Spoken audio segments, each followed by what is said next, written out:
Okay. Hello everybody. Good afternoon. Hold your lunch. So then we're prepared for this class. Now we begin our second class without concern of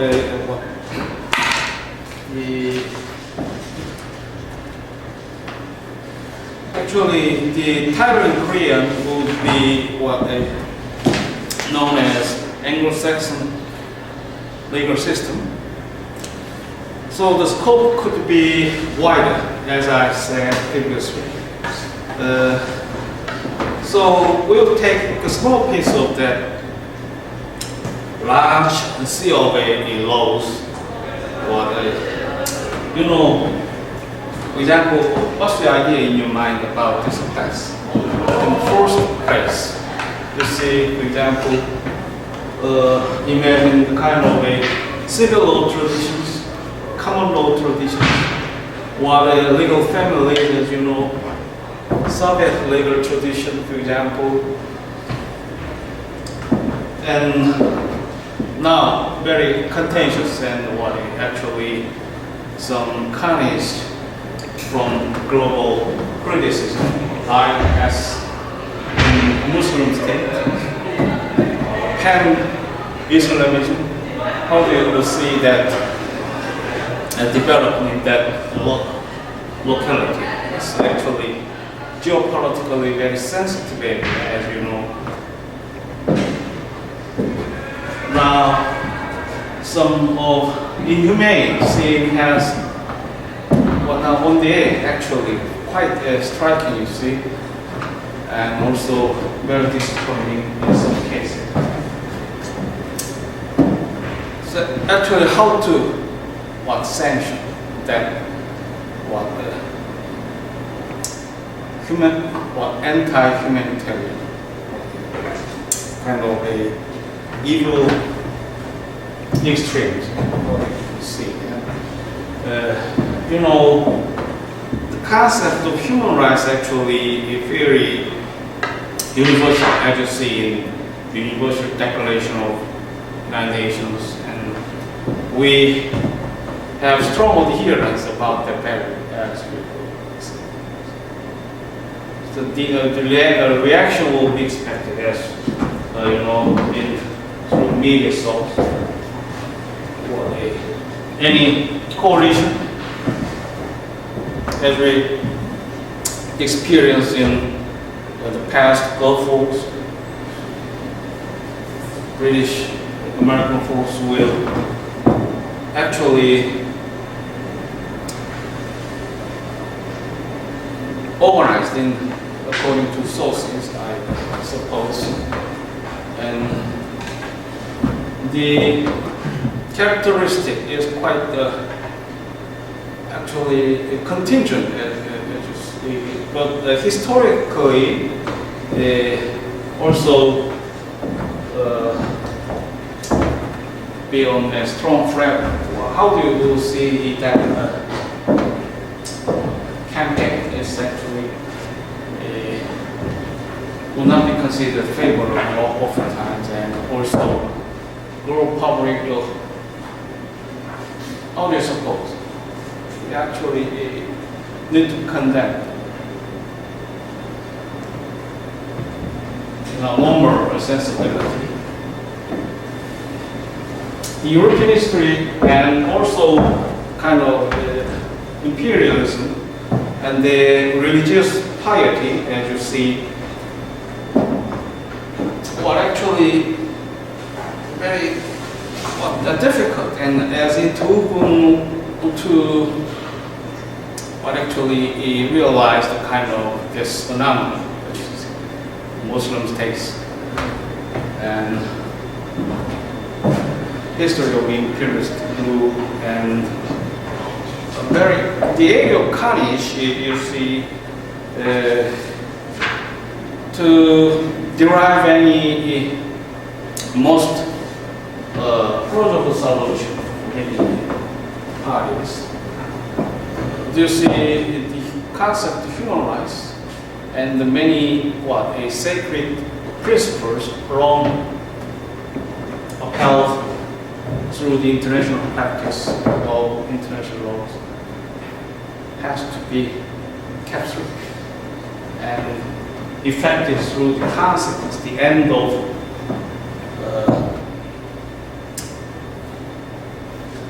actually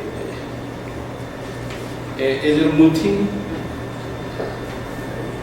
How do you consider the realist politics in the international play? And also we have some other salt. You consider, for example,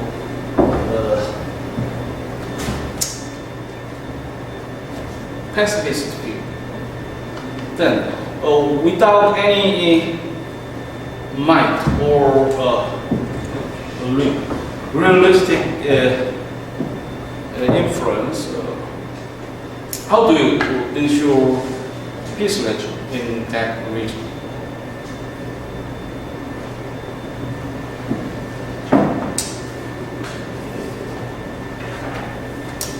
The reason is quite unfavorable relation,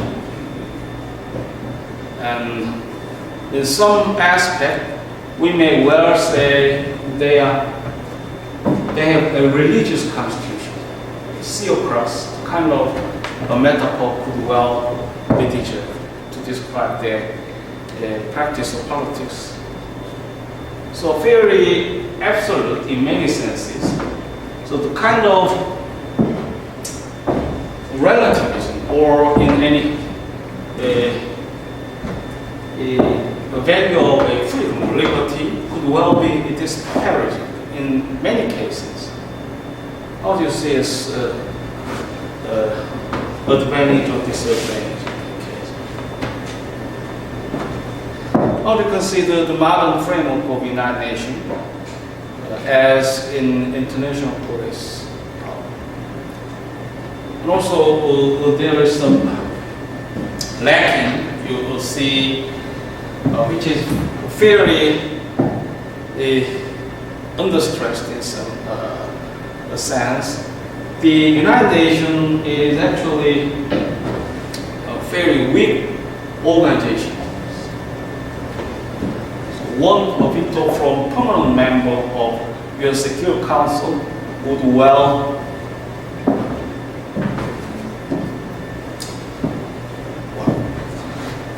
deter any organized action. So it is the requirement of that requirement of foundation about that organization. And how do you see its progress? We may in some cases have some skeptical viewpoint about legitimacy of collective action. Then, how do you see it desirable if some realistic response is quite urgent? Besides that, by normative argument, kind of a contention is very actually not unusual. You have many cases about that. So the international politics would have quite esoteric in that sense and delicate to be realistic. So that progress is now a debate, and I have read some updated story from that crisis.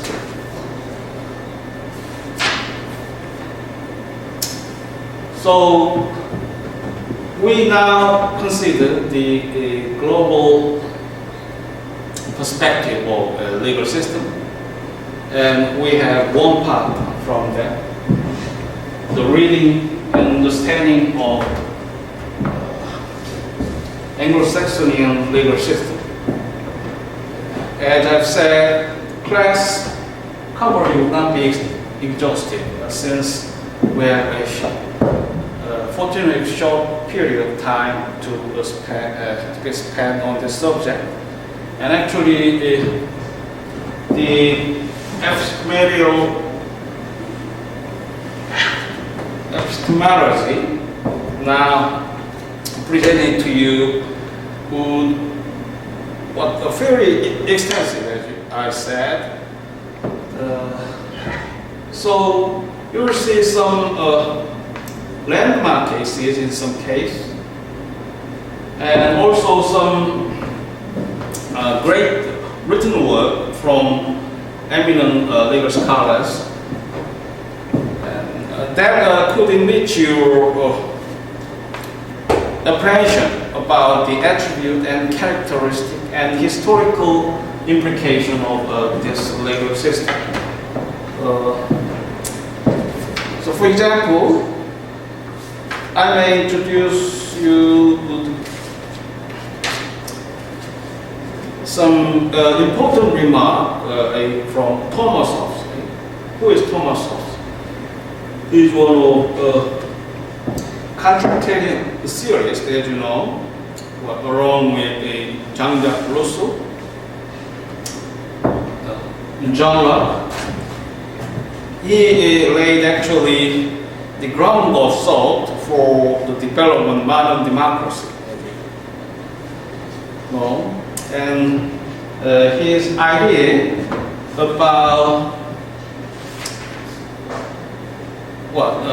the association of human society is very persistent, considered, and he presented a great maxim for the legal students. Well, what is that? All laws, written and unwritten, have need of interpretation. The body of law is vast and complex. American law is based on numerous elements, case decisions, and reasoning that form common law. Statutes passed by federal and state legislature, federal and state constitutions, law codifications such as the Uniform Commercial Code that have been adopted by the various states, administrative, and so on. But as the opening quotation from Thomas Hobbes indicates, all laws have need of interpretation. And for all that we call the above-mentioned collection of elements, the law effectively, it only becomes law when it is interpreted and applied by the courts. So, this principle is notwithstanding the difference of legal traditions. The common law lawyers may favor to navigate the wider database of case laws. So they may select some of pertinent authority, which is very determinative to deal with the case at hand. So what is that precedent actually for his problem? So he read the fact, and he also may refer to the crystallization of laws, actually premeditated and or produced by the editors or any influential scholars about great exposure to that case law and others. And he also exercises legal expertise and wisdom to get through the core message of that case law. What did the court in responsibility actually reach this conclusion? What is the reason and what is the main holding, and how we can distinguish this case from others? So it involves the interpretive issue. The issue of interpretation is not merely related exclusively with the statute or codes or written constitutional orders. We may call it a written law, since they are case law and actual common laws. Nonetheless, still we have some eye to derive any message that the court in the case like to announce. The interpretive issue often presented in statute, involving statute and codes and written decrees or orders, executive orders. Actually, the common law system has a limited basis about case law when you focus maybe narrow to tort, contract law, very core or subject or private laws.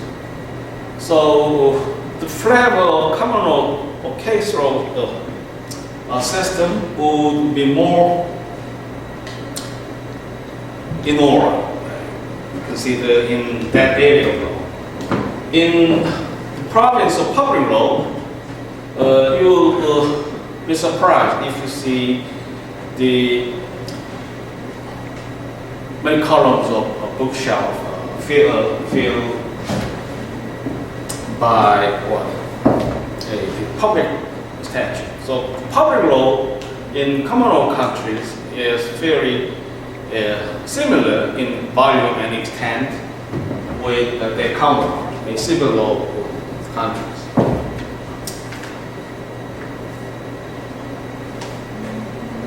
And for all that, we call, so the courts play a paramount role in the legal environment of business. And it's often in the courtrooms that the law touches the lives of Americans. This viewpoint was raised by Thomas Hobbes also corroborates with that of Justice Holmes. Justice once expounded very eloquently that the law is nothing but the message or announcement that